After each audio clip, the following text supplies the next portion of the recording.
So today I'm going to talk about why you don't hear me talking about net zero, and honestly, I think it's a distraction. And while I'm at it, I'm going to throw in three countries that exemplify why we're not anywhere close to it and put them on the climate scoreboard card. And since ChatGPT says I'm a climate skeptic and refuses to help me write scripts, you can rest assured that this is 100% AI free. So, quickly, the idea behind net zero is, frankly, I feel was introduced to compensate for the fact that our emissions keep going up. And so, if we can get to net zero by finding ways to offset, hey, maybe it's not such a tough situation. The problem is that's not what's happening. So, let's take a quick look at history. Temperatures have risen 1.8 degrees Fahrenheit in the past 51 years. During this time, emissions increased over 50%. And yes, I did edit the graph. I converted Celsius to Fahrenheit because I'm aiming for the US audience and we don't talk in Celsius. I also focused on recent data because when you talk about going back to pre-industrial era to measure temperatures, you lose half the US audience. So that's why I came up with the numbers you see on that graph. They are real numbers. To paraphrase an expression, it doesn't take an F-22 project manager to see the trend. So, to have a fair chance to talk about net zero, the entire world needs to be at emission levels similar to Sweden. See my video on Sweden for that. That's not happening anytime soon. Wish it was, it's not. Sorry. So, this is the core reason why I don't focus on net zero. It's a distraction, a nice, lofty goal for someday. So, let's look at where the current problem is. See the numbers. Once again, not hard to see. Asia is where the big problem is. And are the countries in Asia really doing a lot about climate emissions? No, they're not. Okay. China has its own video that I've done. They have some really great plans, but as of today, they are problem number one when it comes to climate change. So, to use a work analogy from my past, I know that an unmanned vehicle is too heavy to reach its target altitude, but I promise to find a way to cut its weight by 80% in time for production next year. That's what I feel talking about net zero is. If I said that to a general, it would have been the last time I was allowed to speak before my discharge. So when I estimate that temperatures will rise 4 degrees by 2100, and probably a fair bit more, that's why. More details on that after a short look at today's countries. So each of these countries make the top 25 emitters list. But when researching their 2030 climate goals, I'll be generous and say that they're lacking details. One item that jumped out was that while two of them had flat to negative growth, none of them are significantly improving their carbon intensity measure, that measure of emissions to GDP, which is pivotal if you want to drive down carbon emissions. When it comes to 2060, South Korea says they're going to cut by 40%. They're not even saying net zero. Japan has neat text, but they don't have anything you can put your finger on. And South Africa, well, they lack credibility.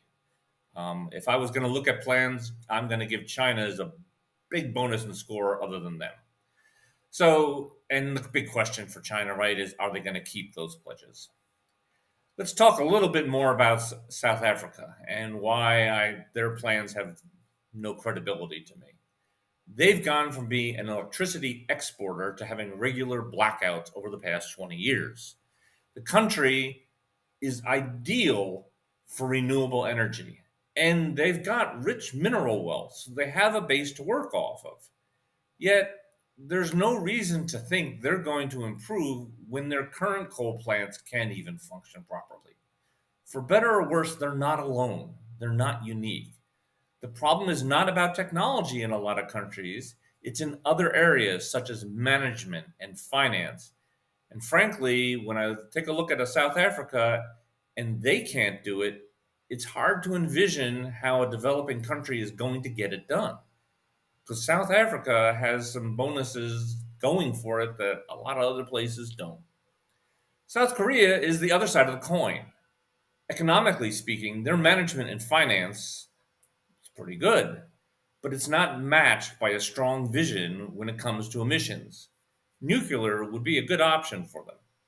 We'll have to see what happens with South Korea. And Japan, well, they're basically stuck in neutral, so there's not a lot to say about them. Their economy hasn't been growing, their emissions have been pretty flat, their carbon intensity has been pretty flat. All three are lagging behind the US when looking at relative change. Now, this is not to say that the US is doing a good job. We're not. It's just that they're doing worse. Are you starting to see why I think tariffs and adaptation efforts for a hotter world are going to have to be part of any solution? If you're not convinced, give me a few more videos to drive the point home further. It's kind of a theme. So let's talk US and net zero because there's some actually pretty good data about it.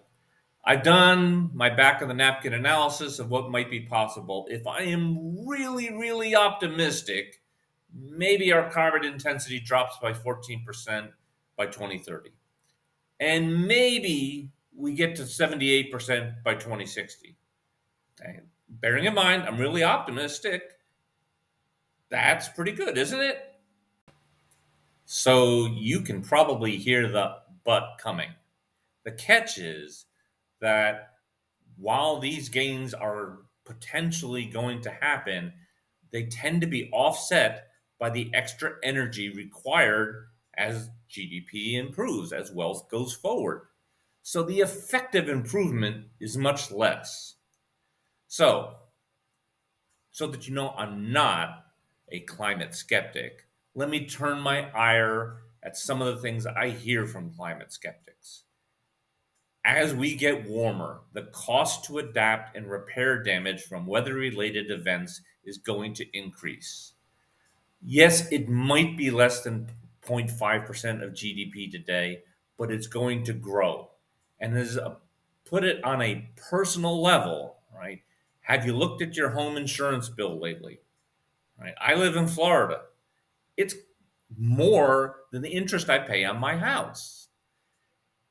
It is going to continue to grow because, frankly, even the insurance issue I talked about, it's not really due to climate issues today, except that insurance companies need to be able to predict the future. When you have twice as many hailstones damaging cars, twice as many houses destroyed by tornadoes, the number of houses destroyed is still a relatively small amount. But if insurance companies have to put out twice as much as they are today to cover their losses, I know this is a generalization, but you're probably going to see your insurance bills double or more, right? And that's probably just for the next 10 to 20 years. It's going to keep being a problem until it starts to eat up all the margin we have in terms of growth and economically. So this is why. And while emissions are tied primarily to income, I suspect that the cost of weather damage is tied to population. So I do think at some point we're going to have a weather Chernobyl moment. And at that point, it's going to get real expensive.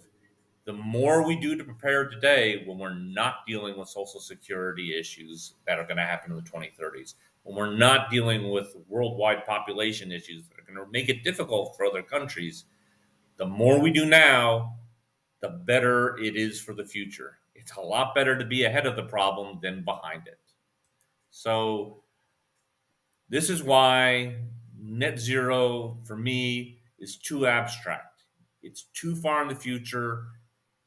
We'll talk about it when we get close. The focus needs to be on near term efforts. The next 10 years is our chance to prepare. There are going to be things that start to happen, some of which are climate related, some of which are not, that are going to make it more painful and more difficult 10 to 15 years from now. Reducing the rate of temperature rise, we cannot do alone. And we should not pretend it's all about us. See what I said about Asia. But the US is the world's only superpower, and if we don't lead, then others are not going to follow. I wish we had JFK here to remind us, and yeah, that means I'm old, to remind us what we can do as a country when we put our minds to them. Throwing up there a few quotes. So, to wrap up today, I'm going to add the country's scorecards. I think you probably can already guess where they're going to place. So, none of them place well. You can see that for yourselves. I do plan, maybe on an annual or every 2 year basis, to review these scores as I get smarter, as we learn more. But for now, this is where they land.